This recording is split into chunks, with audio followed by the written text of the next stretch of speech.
Hey guys, welcome back to my channel. Here is an ocean themed hair barrette that I made last week, and I liked it so much that I want to make it again. So we're going to do, of course, an ocean theme. I'm going to show you step by step how to make this. This is some of the various tools that I used. This barrette clip is just called a blank barrette clip, and I got this on Amazon. And then I'll link below these little clay or silicone molds that you can use for clay or paper clay. There's so many uses for these. I think some people even use them for like fondant for cooking. So here I'm just getting the general shape of this fish that I like. I do like making things by hand, but I also like using these molds. Sometimes you can just really get the detail that you can't get otherwise, or that I don't have the skill otherwise to get. So this is going to be the foundation of my fish.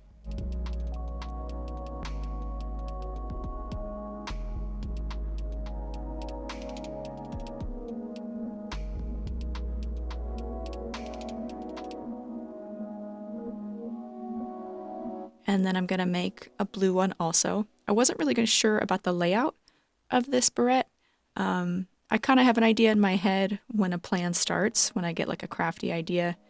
And I'll look at Google Images or Pinterest, or just kind of take a look at my supplies and see if anything just kind of comes to mind. And then of course anything that's very colorful, I'm all there. So here I'm just picking out some paints to paint these fish. Now I'm gonna paint like the undercoat of the fish. So like I'm just gonna get some basic colors out there on the fish, but after it's baked and it's all put together, then I will go back and add more kind of highlights and details and different colors. But what's really cool about polymer clay is you can paint acrylic paint on the polymer clay before it's baked, which is so weird to me. Like you would think that it would be, that it would bake off or it would discolor, and I haven't had any problems with that. So here I'm just gonna give these little fish just a little pop of color and just kind of decide. I looked at a lot of different pictures of fish to decide what I wanted to do here, and then just wanted to put my own spin on it. So it's funny because when I was painting these, I was like, these don't look very good. Like this kind of looks like crap. But you have to keep long-term the idea in mind of what it is you're going to do, because just painting a little blue on these, I just felt like it was like, kindergarten status. And so you have to keep the big picture in mind. But you can almost see like my wheels kind of turning here, like looking at this and maybe attempting to go with the brush and paint it, but then I'm like, no, okay, that's good.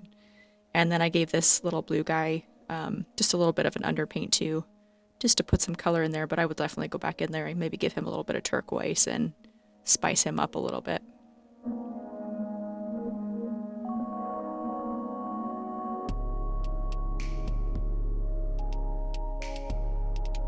This can be a little bit of a messy process.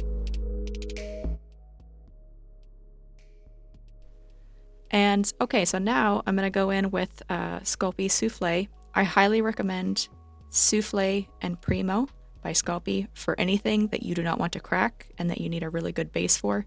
Souffle is my absolute favorite, but it's not always easy to find, and I don't live in an area where there's a lot of resources. I kind of have to go to the big city for that. So I'm just going to roll this out. I did run this through my pasta machine a few times. And then what I did is I folded it in half, because the pasta machine setting, even on its largest, was still not thick enough for what I wanted. So I just folded it in half, gave it a little roll, and now it's the thickness that I want. I'm not really sure. I bet it's probably like maybe a little over 1/4 inch. And then I took some sandpaper, which was really nice for a sand effect, and just setting up a nice background for our barrette.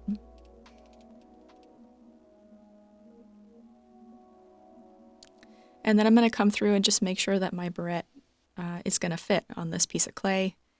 And what's really nice about this blade is it's bendable, so I can come in and give it a shape that I want.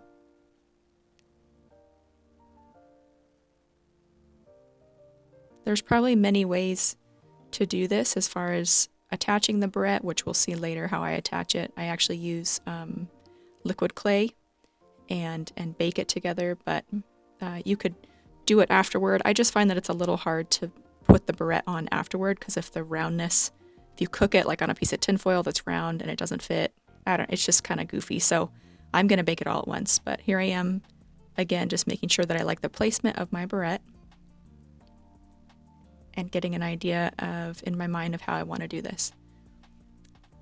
And then before I make all the coral and the rocks and everything, I just want to get an idea and place my fish on here and see how I'm going to like them. What's really nice is this is always subject to change. So you're the artist and you can change your mind. So I'm pulling some corals that I made from the Stingray Barrette project. If you want to see what that looks like, you can find me on Instagram at Billette's Crafts and see what that looks like. But that was kind of the inspiration for this piece. And I did just wipe down the surface with a baby wipe. Baby wipes are essential. They are essential for cleaning off your palette and your hands. And so you'll see it's kind of shiny and I'm struggling a little bit to roll this out. But so now I'm going to make some kind of fresh coral pieces. Okay. And here I go.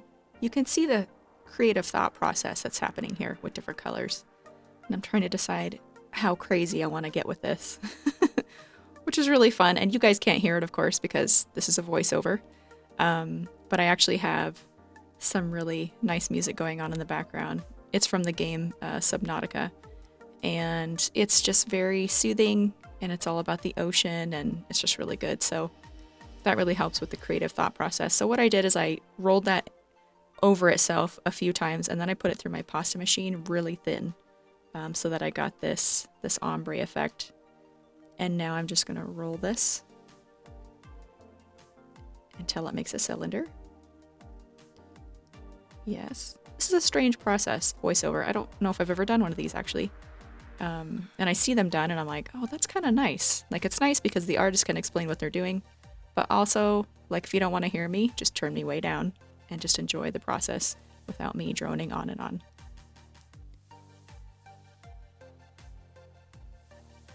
There's so many different types of coral out there, and it took me a minute with the turquoise and green coral, or little pieces that are sitting above me, for the last piece that I did to play around with this. But I like this idea. I like this technique, and I just found some pictures of coral, and then thought of my tools and what I could use to make this.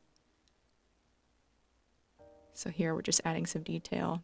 Have a lot of fun with this. Like have a lot of fun with coral in your mind.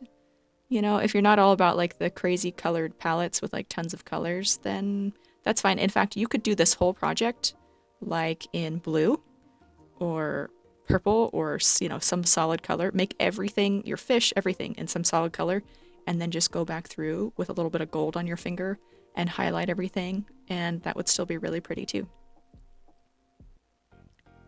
And then I don't know what this kind of coral is called, but this idea seemed really fun to me, so I thought I'll just wrap this up and kind of see what happens.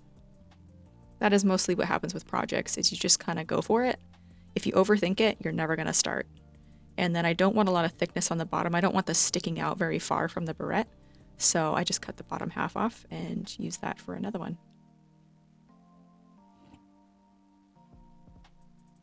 You can see a little orange brain coral. I just made just a long piece of clay rolled out and then just kind of started winding it around and put some texture onto it. And I don't know what happened. You guys will have to forgive me. I'm filming now with my iPhone instead of my camera, which is really great and it's really nice for uploading and everything. But I think I was pushing start or like maybe tapping it. It wasn't starting. So I did lose some footage in here of making these different corals. So like those little green tube corals up there, those lime green tube corals. I don't know what happened to that footage, so you'll have to forgive me. And then before I officially put these fish on, I just want to go through and make sure that I'm really happy with the detail on the fish. I'm really happy with the edges. So when you bake polymer clay, this is with earrings, with any project, you can go back through and sand it. But I hate that process. Like I just do not like to sand. It's messy. I just don't like it. So I really try just with my fingers to go through, no matter what the project is, and really kind of clean up my clay in every way that I can. And so I'm just trying to figure out how to get a spot here that I like while kind of thinking about all the rocks and the coral and everything that I've set out. And I am really happy with that. Here we go. So this is just, I think it's called Bacon Bond. It's just a liquid clay. And you don't have to do this, but it does really help just to kind of solidify everything on there and make sure that it's not going to move. I don't have an Etsy shop open anymore. These are just gifts. I just keep the projects I make now for myself, or gifts, or I have a whole tub of earrings and I just keep making them, and when friends get together I just bring it and give them away. But if you were going to do this professionally and you were going to start putting these on Etsy, you really want to make sure that that your product is quality. So just taking the extra step and making sure that you've got a little Bacon Bond on there and that things are not going to come undone, that will keep your customers returning. Or just if you're making gifts for people, you know, it's just nice. It just keeps it quality. I almost took this orange brain coral out because I just wasn't sure if I liked him, but I think he's okay. I ended up saying, all right, you can stay.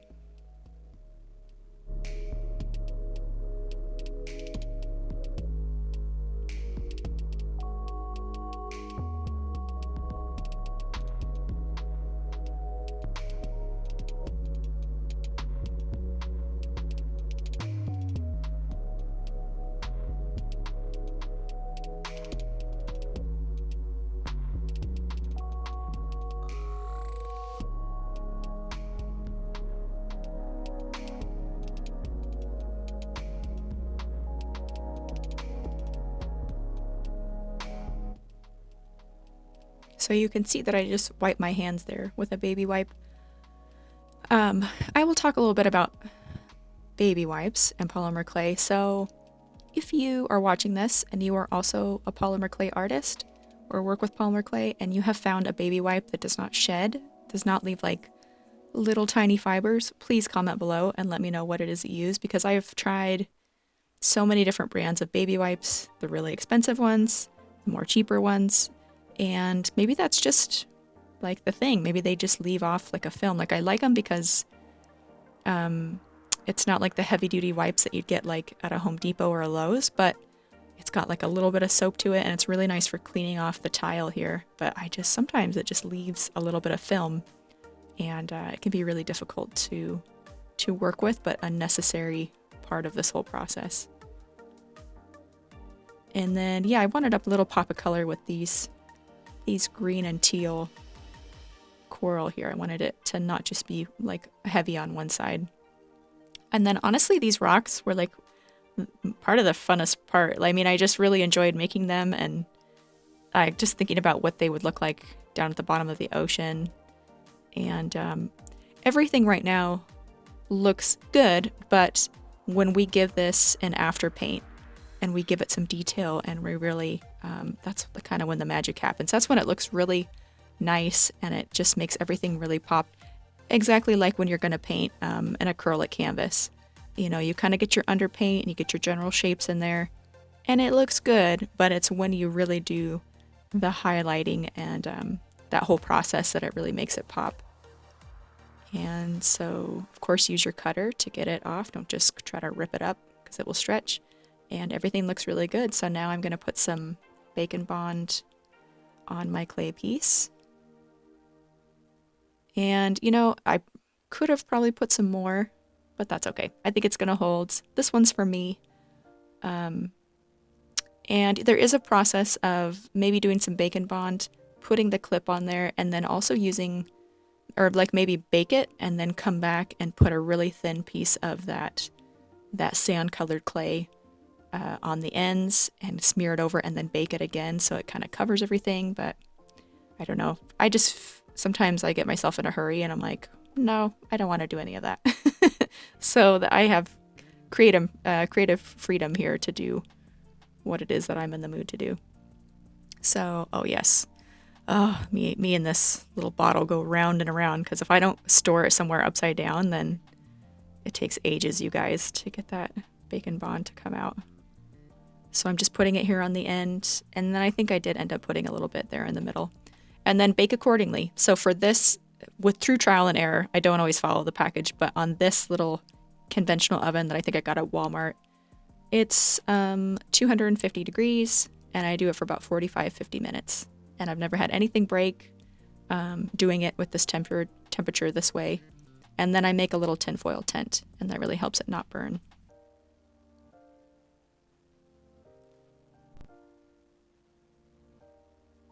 Okay, so now this is the fun part. You get to come through with all your acrylic paints and decide how you want to highlight these fish. And if it helps, find a picture maybe of the fish that were kind of your inspiration and that you started with. But we're not doing any dark colors here. We're really adding highlights. We're really wanting to make these fish pop. And less is more. So you can see that I grabbed a glob of that, and then I kind of spread it out on my brush, because you can always go back and add some more, but you can't very easily take away. You're going to have to repaint the whole fish. So I'm just adding just a little bit of this turquoise blue to him. And this really helps if you have like just some music that you're really vibing with, and just stay really relaxed. Don't make this a rushed process, because that's when you're going to really get the results that you like, is when you're just kind of staying loose.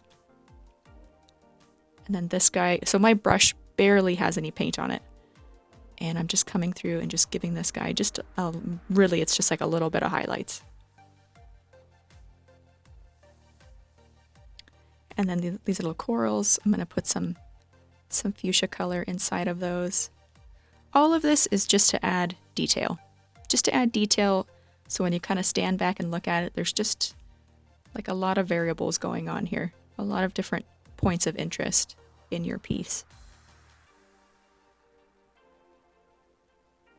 And then these, I probably could have actually gone a little bit lighter and mixed that with some white. But that's okay, I think it turned out pretty good.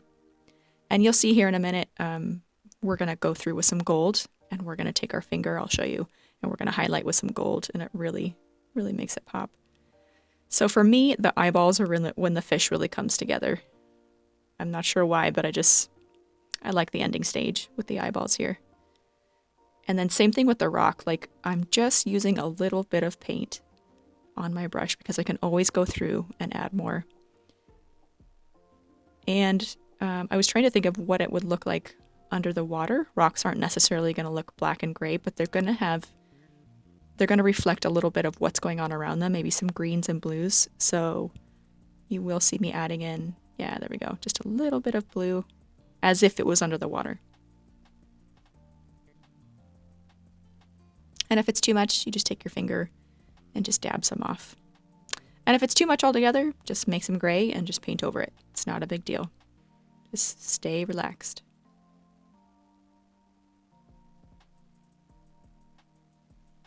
And then I thought this little yellow fish, I don't know, he just looked kind of blasé. So I'm going to do some color blending here. And I'm going to jazz this guy up a little bit and thin out some of the paint on my brush, because I had way too much on there to start.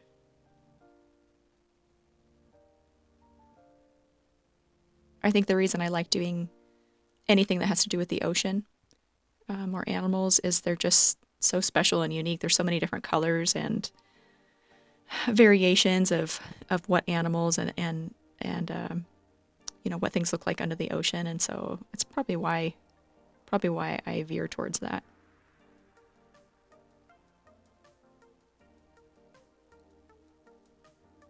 Yeah, doesn't he look better? I think he looks better. And then accidentally I made that fin really orange, but then I was like, oh, you know what? Actually, that works. I really like that. Okay, so, and then I think this bluefish, yeah, he's going to get a little bit of attention too. And I have just a little bit of white on there. Just hardly anything. And I'm not going to do the whole thing. I'm just going to add a little bit here and there. Oh, there was yellow on my finger. Okay. And I edited that out. I had yellow on my finger and I touched that fish.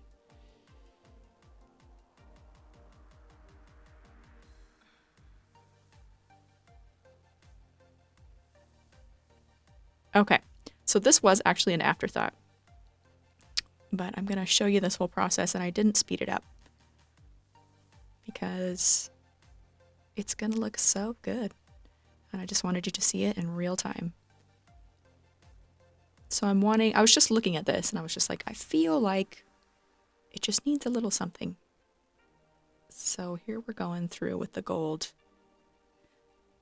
And, you know, maybe you guys think this looks good, maybe you don't, but that's the artist's choice, isn't it?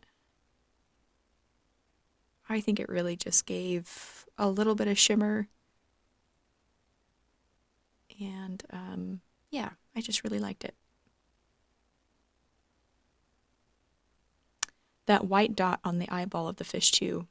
I don't think I recorded that part, putting that in, but that, again, really just finishes the fish. It kind of brings it to life.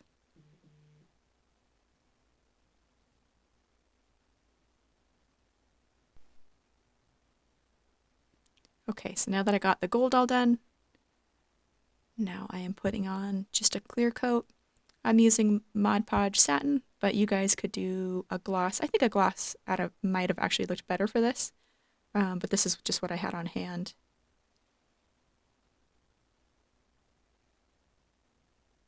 And it looks kind of funky right now, but it dries clear and it just turns out so nice. And this really protects it from a lot of things, from moisture, from hairspray, just our fingers, and it makes it wipeable, which is really great. Oh, I decided I needed to zoom out.